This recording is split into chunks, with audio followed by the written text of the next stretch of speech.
वेदव्यास एकलव्य संघ दिल्ली द्वारा आयोजित निषाद उत्सव। देश की राजधानी दिल्ली में 23/4/2023 को वेदव्यास एकलव्य संघ के बैनर तले निषाद उत्सव का आयोजन north Avenue MP club Delhi में किया गया। इस कार्यक्रम में निषाद समाज के होनहार लड़के लड़कियां को वेदव्यास एकलव्य संघ के द्वारा सम्मानित किया गया। वहीं हजारों की संख्या में आए निषाद समाज के बुद्धिजीवी माता बहने भाई को अभिवादन किया गया और निषाद समाज एको का नारा के साथ साथ जय निषाद राज के नारे भी लगाए गए।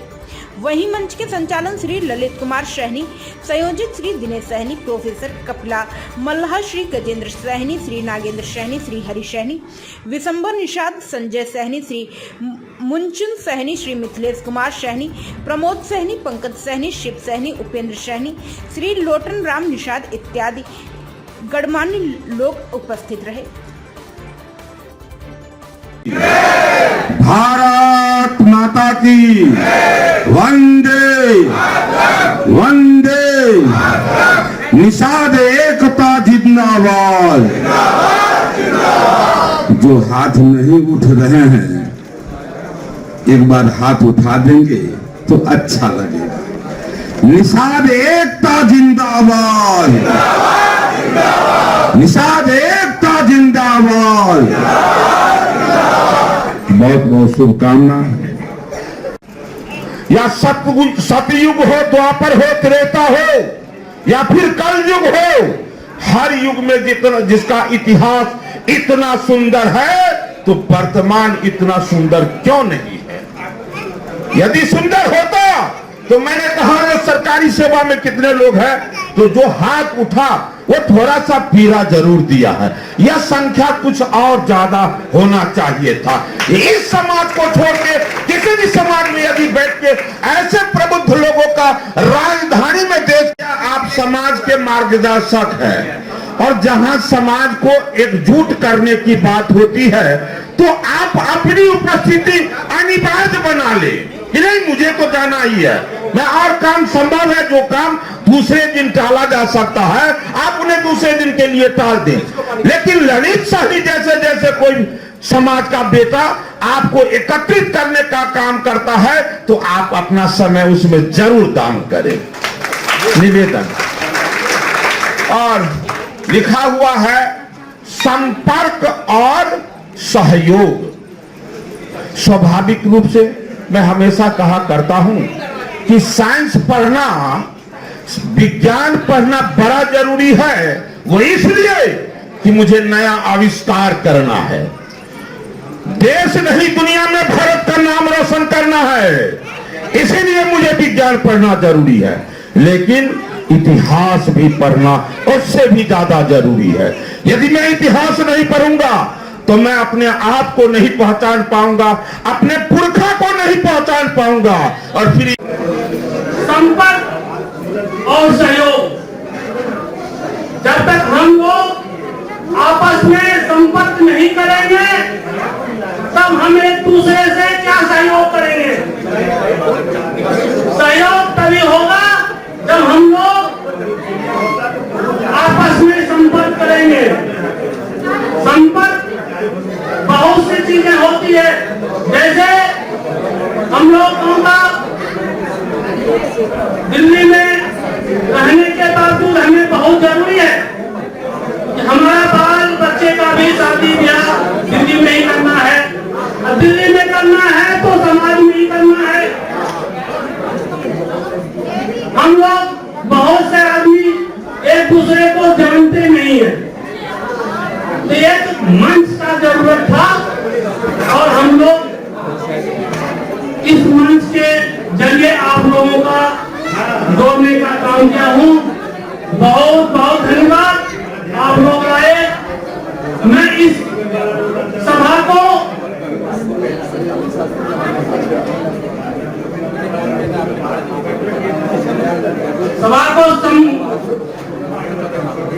मैं मध्य प्रदेश से इस बार ना कांग्रेस की सरकार अपने दम पे बना सकती है, ना बीजेपी बना सकती है। आज का समाज जिधर जाएगा उधर सरकार बन जाएगी और इस बार भागीदारी की सवाल है। मैं आनंद निषाद बिना भागीदारी के इधर ना कांग्रेस से बात करता हूँ ना बीजेपी से। मैं अपनी एक बहुत बड़ी रैली आप लोगों से निमंत्रण देने के लिए आया हूँ। लगभग 18 जून को वहाँ भोपाल में एक विशाल रैली लगभग 2-3 लाख लोगों की इकट्ठा करने जा रहा हूँ। आप लोग आइए, निमंत्रण देने के लिए आया हूँ। और इतना ही नहीं, लगभग 5 जून को गोरखपुर की धरती चंपा देवी पार्क में भी लगभग 2.5-3 लाख लोगों को इकट्ठा करने के आनंद साहब ने ये प्रतिज्ञा कर लिया है। मैं दूसरे के दरवाजे नहीं जाऊंगा, दूसरे पार्टी में नहीं जाऊंगा भीख मांगने के लिए। भीख मांगने वाले तो दान दाता के ऊपर में निर्भर है, वो दे चाहे न दे। इसलिए मैं अपमानित हुआ हूँ। साथियों, इस अपमान का बदला लूंगा।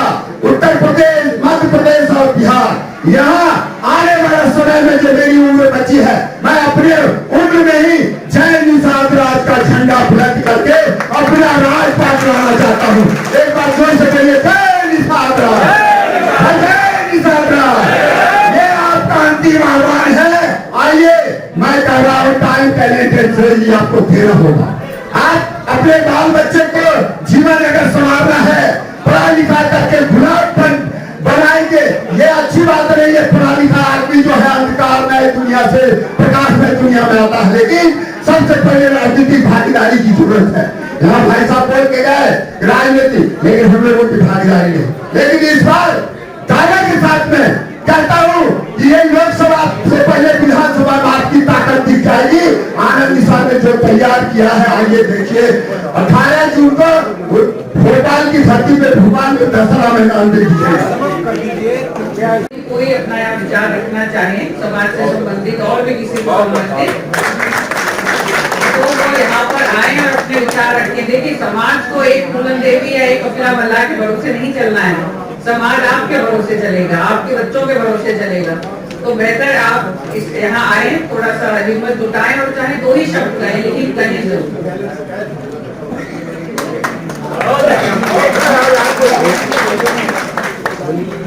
तो आप चाहेंगी या मैडम अकेले संभाल के रखेंगे?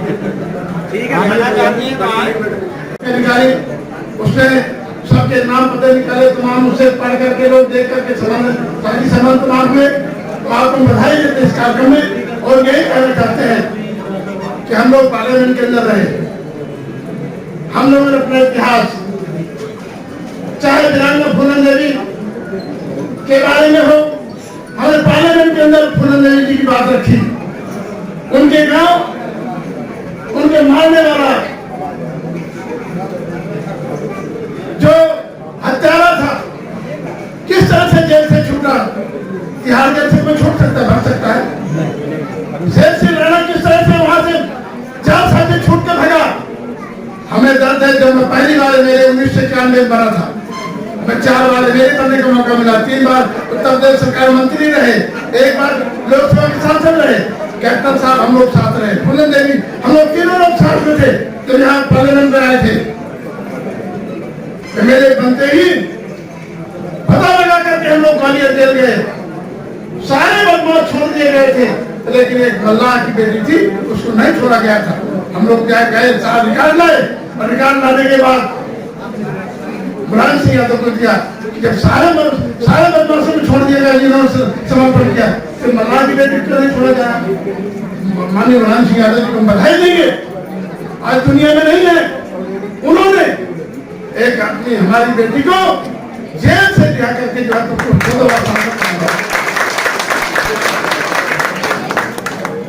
जब दिल्ली आते थे कैप्टन साहब, और हम यूपी निवास में रहते थे, फोन करना नहीं जानती थी। तो अंदर वाले कमरे में, बाहर वाले कमरे में 2 फोन रहते हैं, तो उनको सिखाते थे कैसे फोन करना है, कैसे नंबर डायल करना है। हम लोगों ने हरपुर सिंह कच्चर कहा किस तरह से कैद कर दिया जाए, वहां से निकाल करके उनके खाते खुलवा करके, इमारतपुर में इलाहाबाद में खाते खुलवा करके हमने समाज की तरह बैठक करके मैंने कहा मैं 10,000 दे रहा हूँ, 10,000 हमारे इंजीनियर जैसे तमाम, जैसे हमारे इंजीनियर सानी जैसे तमाम लोग इकट्ठे हुए, उनका खाता खुल गया और उनको जो है धीरे धीरे करके अपना स्टैंड कर गई। और आज दुनिया में नहीं, उनको नमन करके याद करते हैं। आप लोगों ने फोटो लगाई है, मैं शिव सानी जी को बधाई दूंगा। इन्होंने उनके गांव बुढ़ा में वीरांगना फूलन देवी की मूर्ति स्थापना करने काम किया है। हमने मैं जैसे रिटायर होने वाला था, मैंने 10 लाख रुपया देकर फूलन देवी स्मारक भवन के लिए पैसा अदा कर दिया। वही पैसा पहुंच गया है राम बाबू साहब भाभी प्रधान है, तो स्मारक भवन बनाने का काम करेंगे। तो हम लोगों ने तमाम काम के गुणगाया जाए, यूट्यूब पे देखेंगे, विशंबर निषाद राष्ट्रवादी स्पीच देखेंगे, तो हम लोगों ने कितने पार्लियामेंट में भाषण दिए हैं। और एक बात कहना चाहते हैं कि अगर हम सब लोग जैसे यादव लिखते रहे, उनके भी हजारों दोस्त हैं, कुर्मी पटेल लिखता है, उसी तरह अगर हम एक नाम लिखने लगे सको, ये हमारी सारी समस्या खत्म हो जाए। इन्हीं शब्दों के साथ आइए शासन को बधाई देते हैं। अभी समय बहुत हो गया, इन शब्दों में बहुत धन्यवाद। जय हिंद, जय वेदव्यास, जय वीर एकता, जय फूलन देवी। रखा है, इन्होंने एक जो दिया, आप लोगों ने ध्यान दिया होगा, क्या कहा? एक बात कही इन्होंने, बार बार कही कि व्यक्तिगत रूप से कथनी और करनी में अंतर नहीं होना चाहिए। ये सबसे ऊंची बात कही। इसी बात को बाबा साहब डॉक्टर अम्बेडकर से लेकर के हमारे गौतम बुद्ध जी को मैं इसलिए जोड़ता हूँ कि आज आप लोग चले जाइए, उनकी जो मदर थी, उनकी जो माता जी थी, वो निषाद समाज से थी। क्योंकि सिद्धार्थनगर गवर्नमेंट नदी किनारे आज भी वहां पे 1000 निशान बसता है। उनकी माता जी निषाद समाज से कोई भी आती थी, और तथा गौतम बुद्ध को अपना करके पूरी दुनिया आज अपना रही है। अगर हम 5 बातें मान लें उनकी, मात्र 5 बातों की मैं चर्चा करूंगा। उन्होंने कहा पंचशील में पारादिपाता वेरमणि शिक्षा पदम समाधियामि, कि हमको कभी अपनी वाणी से और शरीर से हिंसा नहीं करनी चाहिए। दूसरी बात क्या कहा? अभिन्नादाना वेरमणि शिक्षा पदम समाधियामि, हमको कभी चोरी नहीं करना चाहिए, किसी कितनी कीमती वस्तु हो उसको अपना नहीं मानना चाहिए। तीसरी बात उन्होंने कहा कामेषु मिथ्याचारा वेरमणि शिक्षा पदम समाधियामि, हमको किसी की बहन बेटी को बुरी नजर से नहीं देखना चाहिए, व्यभिचार नहीं करना चाहिए। चौथी बात कहा मूसावादा वेरमणि, हमको कभी झूठ जीवन में नहीं बोलना चाहिए, सदा सत्य बोलना चाहिए। पांचवी बात कहा, जो हमारे समाज पे आज गांव-गांव में हमको गाली मिलती है, हम लोग जो वोट मांगने जाते हैं, देखते हैं इस बात को क्या कहा। सबसे महत्वपूर्ण बात कही, सुरा में रज्जुमत पाठा वेरमणि शिक्षा पदम समाधियामि, हमको किसी भी तरह का नशीला पदार्थ सेवन नहीं करना चाहिए। ये गौतम बुद्ध ने कहने का काम किया। सम्मानित साथियों, अगर हम इन बातों को मान ले डॉक्टर अम्बेडकर के कि कहा उन्होंने शिक्षित बनो, संगठित हो, संघर्ष करो, उसी बात को डॉक्टर गौतम बुद्ध ने कहा। उन्होंने कहा मुझे भगवान मत मानो, लेकिन जो मैं कह रहा हूं उसको मानो। क्या कहा उन्होंने कहा बुद्धं शरणं गच्छामि, बुद्ध के शरण में जाओ, अपने बच्चों को पढ़ाओ लिखाओ, ज्ञानवान बनाओ। दूसरी बात कहा धम्मं शरणं गच्छामि, जो भी मैंने बातें बताई धर्म के शरण में जाओ। तीसरी बात कहा संघं शरणं गच्छामि, अगर हम लोग संघ जिस तरह से आज हम लोग बैठे हैं, अभी इस पर चर्चा लौटराम जी से लेकर सारे लोगों ने किया, मैं निवेदन करना चाहता हूं, ये आप लोग अगर संघ के शरण में आज हम लोग इस तरह से इकट्ठा है, कितना अच्छा लग रहा है। अगर इकट्ठा नहीं होंगे तो आप इस समय अंगूर बिक रहा है, देख लीजिएगा, जो गुच्छे से अंगूर अलग है उसकी कीमत दुकानदार अलग से लगाया हुआ है, उसकी कीमत लगाया हुआ है, और जिसकी कीमत जो गुच्छे में उसकी कीमत अलग है। एक बात और कहूंगा, ये हमारी माताएं बहनें, संघ में बात इसलिए मैं कहना चाहता हूँ, संगठित होकर के रहोगे, संगठन के बल पर यहाँ हरिबाबू एमएलसी हुए हैं, माननीय सांसद जी एमएलए से लेकर के 2 बार सांसद हुए, और आज हम लोग इकट्ठा होकर के उत्सव मना रहे हैं। ये संघ की देन है।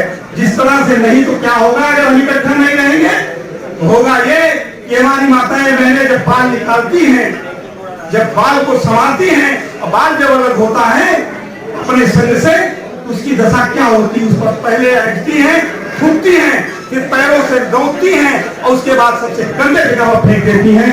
इसलिए संघ के शरण में जाओ, तो गौतम बुद्ध ने बात कही है। ये रामनिहाल बात को समाप्त करता है। आप लोग देख रहे होंगे कि सब नेता तो माला उतारती, लेकिन रामनिहाल साहब नहीं उतारा। ये मैं अकेले माला एक हमारे महान साथी ने नहीं पहना था, कि आप सभी लोगों की तरफ से दूसरे लोग आप लोग हैं, सबकी तरफ से, पूरे संघ की तरफ से रामनिहाल साहब पहना गया है। और मेरी अपनी व्यक्तिगत है, ये सम्मान आप सबको नहीं मिलता, बहुत सौभाग्यशाली लोगों को मिलता है। आप लोगों का दिया हुआ सम्मान है। इससे जब तक मैं इस मंच पे रहूंगा, जिस प्रांगण में रहूंगा, तब तक ये माला नहीं उतार सकता। आप लोगों का प्यार है, आप लोगों का दुलार है, और मैं इतना निवेदन करते हुए और मैं क्योंकि और प्रांतवाद क्षेत्रवाद की भावना भी खत्म होनी चाहिए। अभी बिहार में चल रही, समस्तीपुर वाले कहीं मधुबनी में शादी नहीं करा, दे छे ले छे दे छे है ना बात क्षेत्रवाद की। यूपी वाले का बिहार में नहीं हुई। तो ये प्रांतवाद, क्षेत्रवाद, भाषावाद या भेदभाव दूर होना चाहिए। हम निषाद वंशी हैं, निषाद राज की औलाद हैं। तो हम चाहे महाराष्ट्र वाले हो, चाहे दिल्ली पंजाब हरियाणा वाले हो, चाहे बंगाल बिहार असम और बिहार वाले हो, झारखंड वाले हो, मध्य प्रदेश वाले हो, हम सबको एक दूसरे में रिश्तेदारी और नातेदारी करना चाहिए। अब देखिए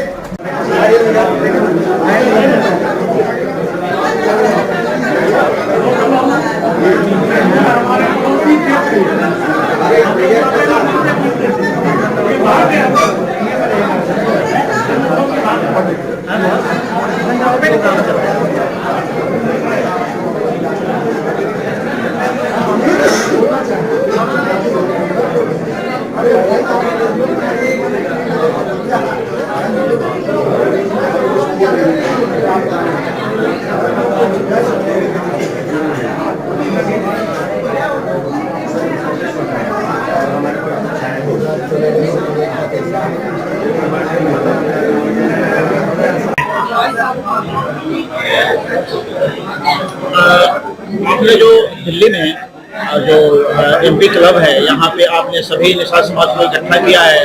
वेद व्यास एकलव्य संघ दिल्ली निषाद संगठन या निषाद उत्सव कह लीजिए, इसका क्या उद्देश्य है? देखिए, दिल्ली में बाहर से लोग आते हैं, पता नहीं होता, लोग जानते भी नहीं है एक दूसरे को, तो बड़ा अकेलापन फील होता है कि भाई हम कहाँ आए, किससे मिले, किससे मदद लें।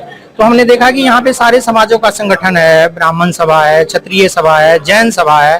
तो मुझे लगा कि बिहार में एक निषाद की भी सभा होनी चाहिए, एक उनका संगठन होना चाहिए। हम लोग 3 साल पहले आदरणीय भगवान लाल साहनी जी जो क्या कहते हैं ओबीसी के चेयरमैन थे, उनके यहाँ हम लोगों ने 7 लोगों ने ये शुरू किया कि भाई हम लोग आपस में मिलकर के एक वेद व्यास एकलव्य, हम लोग एकलव्य संघ बनाए। फिर आदरणीय भगवान लाल साहनी ने बोले कि इसमें वेद व्यास भी लगवाओ, तो वेद व्यास एकलव्य संघ हम लोगों ने स्थापना किया, जिसमें माननीय जो है दिनेश साहनी, नागेंद्र बाबू, राजेंद्र बाबू, कपिला मल्ला, मैं, संजय चौधरी, ये 7-8 लोग से हमारी स्टार्ट हुई। धीरे धीरे कारमा बढ़ता गया और हम लोग मीटिंग करते रहे। पिछले बार भी हम लोग 28 अगस्त को निषाद उत्सव मनाए थे, जिसमें 200 के आसपास लोग आए थे, और अब इस बार तो बहुत ज्यादा लोग हैं। काफी एक्साइटेड भी हुआ, लोगों को लगता है कि आपस में हम लोग मिले, और तो इसमें हमारे डॉक्टर, इंजीनियर, प्रोफेसर, लॉयर सब लोग आए और सबको बड़ा अच्छा लगा। शादी विवाह, देखिए सबसे बड़ी बात है कि अपने समाज का शादी विवाह, जो दिल्ली में रहते हैं वो दिल्ली में ही शादी करना चाहते हैं, लेकिन लोग जानते नहीं एक दूसरे को, क्योंकि टाइटल अलग अलग है। कोई साहनी लगाते हैं, कोई निषाद लगाते हैं, कोई कश्यप लगाते हैं। तो अब लोगों को पता चल रहा है कि हमारा समाज यहाँ है, हमारा समाज यहाँ है। अब कोई बच्चा 8वीं में, 9वीं में, 10वीं में पढ़ रहा है, तो धीरे धीरे बच्चा बड़ा होगा तो शादी विवाह भी हमारे समाज में हो जाएगा। तो हमारा एक ही उद्देश्य है कि हम अधिक से अधिक संख्या में लोगों को जोड़ने के बाद हम दिल्ली में एक पावरफुल समाज बनाएं, और कल हम सत्ता के भागीदारी में भी अपनी भागीदारी सुनिश्चित करें। क्योंकि दिल्ली में हमारा ना कोई अभी एमएलए है, ना हमारा कोई एमपी है, हमारे समाज का हर एक समाज के लोग हैं, लेकिन हमारे समाज के नहीं है। तो मैं चाहता हूं कि हमारे समाज के भी लोग यहाँ पे सत्ता में अपना हिस्सेदारी निश्चित करें। यही एक हमारा उद्देश्य है। दिनेश, वेद व्यास एकलव्य संघ दिल्ली में जो निषाद समाज का जो उत्सव मना रहे हैं आप, इसका क्या उद्देश्य है सर? उद्देश्य है निषाद समाज को जोड़ना, जागृत करना। चूंकि हमारी शैक्षणिक और आर्थिक स्थिति समाज की बहुत ही खराब है, तो ये कारवां दिल्ली में पिछले 10 साल से चल रहा है। लेकिन जब मैं राष्ट्रीय पिछड़ा वर्ग आयोग में आया, उस समय इसे जी सर कुछ पूछिए, पूछ लीजिए। आज जो आप वेद व्यास एकलव्य संघ से जो संगठित हुए हैं, निषाद समाज एक साथ हुए हैं, इनका क्या उद्देश्य है? सबसे पहले सर तो मैं आपके चैनल को बहुत बहुत बधाई और धन्यवाद देना चाहता हूं कि आप इससे बहुमूल्य समय निकाल करके आपने इस कार्यक्रम को आपने कवर किया। इसके लिए बहुत बहुत निषाद समाज आपको धन्यवाद देता है। मैं डॉक्टर हसन प्रसाद निषाद मोहम्मदाबाद दोना जनपद का रहने वाला हूँ। और जो इस कार्यक्रम को कराए हैं बहुत खुशी हुई है। और परिवार मिलन समारोह है जिसके लिए बहुत काफी आगे चल करके अपने समाज का बहुत बड़ा भला होने वाला है, जो कम समय में हम व्यक्त नहीं कर पाएंगे, समय अभाव है। दूसरी बात, अपने समाज का एक बच्चा जो विदेशों में पढ़ने जा रहा है, अमेरिका पढ़ने की तैयारी कर रहा है, पैसे के अभाव में नहीं जा पा रहा है, तो एकलव्य वेलफेयर सोसाइटी के शिवसानी साहब ने 1 लाख रुपए की मदद किया प्लस और करने के लिए। उसी तरह से रायल ग्रुप के doctor Shri Rajendra Nishad ji royal group चलाते हैं, उन्होंने 1 लाख रुपए की मदद की। इस तरह से और भाई लोगों ने बहुत काफी मेहनत की और मदद की, जिससे वो लड़के का बहुत हौसला बुलंद हुआ और आज वो तैयार हो गया विदेश जाने के लिए। रायल ग्रुप को मैं धन्यवाद देना चाहूंगा, राजेंद्र निषाद जी को धन्यवाद देना चाहूंगा कि इस तरह से समाज के लोगों की मदद करते रहें और आप सबका सहयोग मिलता रहे। धन्यवाद। इस बार अब ये कर लो।